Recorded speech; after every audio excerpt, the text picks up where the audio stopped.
یعنی اگر آپ کے فورم پہ کوئی بات کی جائے تو یہ تو وہ آدمی آپ کے پاس بیٹھا ہوا ہے جو آپ کو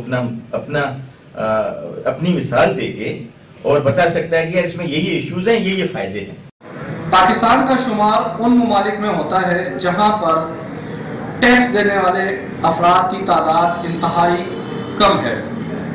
وفاقی حکومت فیڈرل بورڈ آف ریونیو کی جانب سے اٹھائے جانے والے اقدامات سے یہ امید ہو چکی ہے کہ اب وہ لوگ جو ٹیکس چوری میں ملوث تھے اس دائرہ کار میں آئیں گے اور ایک خطیر رقم پاکستان کے خزانے میں جمع ہوگی۔ ایوان صنعت و تجارت میں چیف کمشنر ان لینڈ کی جانب سے دی جانے والی بریفنگ سے سکھر کے تاجر انتہائی مطمئن نظر آتے ہیں، جو کہ اس بات کی نشانی ہے کہ ادارہ درست سمت میں کام کر رہا ہے۔ پرویز خان، میڈیا پوائنٹ، ایوان صنعت و تجارت، سکھر۔